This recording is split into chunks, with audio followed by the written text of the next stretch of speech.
بسم اللہ الرحمن الرحیم۔ شروع اللہ پاک کے بابرکت نام سے جو بڑا مہربان نہایت رحم کرنے والا ہے۔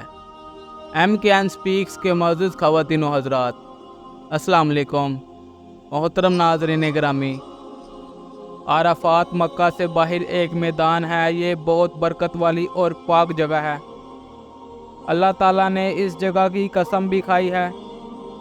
حج کرنے کے دوران یہاں وقف کرنا ضروری ہے۔ عرفات کے میدان میں نہ جائیں تو حج قبول نہیں ہوتا۔ جبل رحمت، جو کہ عام طور پر جبل عرفات کے نام سے معروف ہے، مکہ مکرمہ کے مشرق میں واقع گرینائٹ کی ایک چھوٹی سی پہاڑی ہے۔ اسی پہاڑی پر نبی اکرم صلی اللہ علیہ وسلم نے خطبہ حجۃ الوداع دیا تھا۔ اس کی تاریخی حیثیت یہ ہے کہ حضرت آدم اور حوا جنت سے زمین پر بھیجے جانے کے 200 سال کے بعد اس مقام پر دوبارہ ملے۔ اس پہاڑ کے ارد گرد کے میدان کو میدان عرفات کہا جاتا ہے۔ مقام عرفہ یا عرفات مکہ مکرمہ کے جنوب مشرق میں جبل رحمت کے دامن میں واقع ہے، جہاں وقف عرفات جیسا حج کا بنیادی رکن ادا کیا جاتا ہے۔ یہ میدان مکہ سے تقریباً 16 کلومیٹر کے فاصلے پر ہے۔ میدان عرفات سال کے 354 دن غیر آباد رہتا ہے اور صرف ایک دن کے 8 سے 10 گھنٹوں کے لیے یعنی 9 ذی الحج ایک عظیم عالی شان شہر بنتا ہے۔ یہ 9 ذی الحج کی صبح آباد ہوتا ہے اور غروب آفتاب کے ساتھ ہی اس کی تمام آبادی رخصت ہو جاتی ہے، اور حجاج ایک رات کے لیے مزدلفہ میں قیام کرتے ہیں۔ دور جہالت میں قریش نے حرم سے متعلق دیگر بدعات کے علاوہ مناسک حج سے وقف عرفات کو بھی خارج کر دیا تھا۔ اسلام سے پہلے دیگر لوگ تو عرفات تک جاتے تھے، لیکن قریش مزدلفہ سے آگے نہ بڑھتے تھے اور کہتے تھے کہ ہم اہل حرم ہیں، اس لیے حرم کی حدود سے باہر نہیں نکلیں گے۔ لیکن نبی صلی اللہ علیہ وسلم نے حجۃ الوداع کے موقع پر ارشاد خداوندی کے تحت عام لوگوں کے ساتھ خود بھی عرفات تک گئے۔ جبل رحمت بھی یہیں پر ہے۔ یہ وہ مقام ہے جہاں بہت سے اولیاء کرام اور پیغمبر علیہ السلام تشریف لائے تھے اور خداوند کریم کے حضور سر جھکایا تھا۔ حاجی یہی کوشش کرتے ہیں کہ اسی کے قریب ڈیرے ڈالے۔ عرفات کے میدان میں ایک بہت بڑی اور خوبصورت مسجد ہے۔ اس مسجد کو مسجد نمرہ کہتے ہیں۔ میدان عرفات مکہ سے 13 میل دور مشرقی سمت میں طائف کے راستے پر واقع ہے۔ یہ شمالی جانب عرفات ایک پہاڑی سلسلے سے ملا ہوا ہے۔ یہ میدان حدود حرم سے باہر واقع ہے۔ مشرق تا مغرب یہ چوٹی میں 4 میل اور لمبائی میں 7 تا 8 میل قریب ہے۔ مکہ سے آنے والے حاجی آج زمین سے نکل کر ان ستانوں کے پاس سے گزرتے ہیں جو حرم کی حد بندی کرتے ہیں۔ ان ستانوں کے مشرق کی جانب عرفہ نامی نشیب ہے، جس کے دور کے کونے پر مسجد نمرہ ہے، حجاج کے وقف کرنے کی جگہ یا مقام اجتماع۔ اس مسجد سے مشرق اور جبل رحمت سے مغرب کی جانب دور تک چلا گیا ہے اور مشرق کی جانب کوہستان طائف کے سلسلے سے گھرا ہوا ہے۔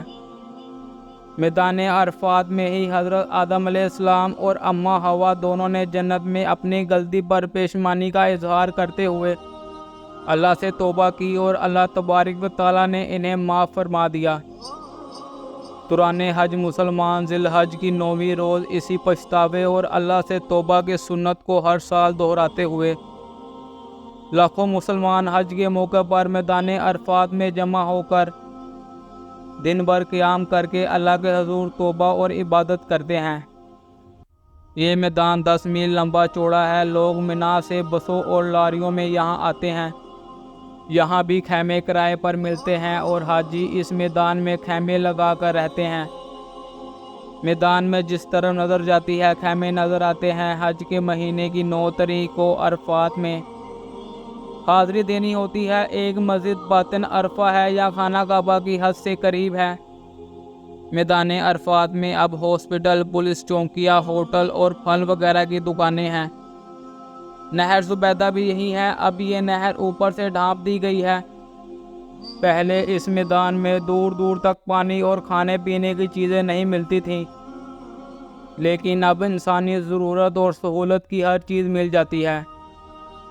جب حضرت آدم علیہ السلام اور حضرت حوا جنت سے زمین پر اتارے گئے تو وہ ایک دوسرے سے بچھڑ گئے تھے۔ حضرت آدم علیہ السلام کے بارے میں کہا جاتا ہے کہ وہ سری لنکا کی ایک پہاڑی سراندی پر اترے تھے، جہاں ان کے قدموں کے نشانوں کی روایت بھی ملتی ہے۔ اماں حوا کو جدہ کے مقام پر اتارا گیا تھا، جہاں ان کا مزار بھی ہے۔ حضرت آدم علیہ السلام روئے زمین پر خود کو تنہا محسوس کر رہے تھے، اس لیے وہ اماں حوا کی تلاش میں نکل پڑے اور اسی عرفات کے میدان میں ان دونوں کی ملاقات ہو گئی۔ یہاں دونوں نے ایک دوسرے کو پہچان لیا تھا۔ دوسری توجیہ یہ ہے کہ حضرت ابراہیم علیہ السلام کو حضرت جبرائیل علیہ السلام نے مناسک حج سکھائے تھے، جو انہوں نے جان لیے تھے۔ اسی جاننے کو عرفہ کہا جاتا ہے۔ تیسری توجیہ اس نام کی یہ ہے کہ اس مقام پر لوگ اپنے گناہوں کا اعتراف کرتے ہوئے توبہ اور استغفار کرتے ہیں۔ روز محشر یہی حشر برپا ہوگا اور دنیا کے تمام لوگ اللہ کو پہچان لیں گے۔ یہاں مسلمانوں کو 3 خوشخبریاں سنائی گئی: تکمیل دین، تکمیل قرآن اور اللہ تعالیٰ کا دین اسلام پسند کرنا۔ ان خوشخبریوں سے پہلے ہی مسلمان درجہ ذیل وجود کی بنا پر سرشار تھے۔ صحابہ کرام کا حضور صلی اللہ علیہ وسلم کے ساتھ حج کرنا، جمعے کے دن حج ہونا اور عرفات کا میدان ہونا۔ اسی میدان میں ایک مشہور تاریخی پہاڑ جبل رحمت ہے، جہاں سرکار دو عالم صلی اللہ علیہ وسلم نے وہ تاریخی خطبہ ارشاد فرمایا تھا، جسے سن کر صحابہ کو اندازہ ہو رہا تھا کہ شاید یہ آپ صلی اللہ علیہ وسلم کا آخری خطبہ ہو۔ آپ صلی اللہ علیہ وسلم بار بار ارشاد فرما رہے تھے، مجھ سے مناسک حج سیکھ لو، شاید اس حج کے بعد میں کوئی اور حج نہ کر سکوں۔ ایک حدیث مبارک میں آیا ہے کہ حضور صلی اللہ علیہ وسلم نے عرفہ کی شام کو میدان عرفات میں امت کی مغفرت کی دعا مانگی اور بڑی گریہ زاری کی، جس کی جواب میں رحمت الہی جوش میں آئی اور ارشاد ہوا، میں نے تمہاری دعا قبول کر لی ہے اور جو گناہ بندوں نے میرے لیے کیے ہیں وہ معاف کر دیے۔ البتہ جو ظلم ایک نے دوسرے پر کیا ہے، ان کا بدلہ لیا جائے گا۔ رسول اللہ صلی اللہ علیہ وسلم نے اپنے اس تاریخی خطبے میں مسلمانوں کو صرف اتحاد کے لیے نہیں بلوایا، بلکہ اتحاد اور اتفاق کے معنوں اور اختلافات کی اسباب، مثلا خون بہانا، مال غصب کرنا، جہالت کی عادات کو اپنانا، سود کھانا، نسب پر فخر کرنا، عورتوں پر مظلوم اور ان کے حقوق کو پامال کرنا وغیرہ کے بارے میں وصیت کی تھی۔ محترم عزیز دوستو، اب تک کے لیے اتنا ہی۔ امید کرتا ہوں آپ سب کو آج کی یہ ویڈیو اچھی لگی ہوگی۔ مزید اچھی ویڈیوز دیکھنے کے لیے میرے چینل کو لائک، سبسکرائب اور بیل آئیکن کو پریس کرنا مت بھولیے گا۔ اس کے ساتھ ہی اجازت چاہوں گا۔ اللہ حافظ۔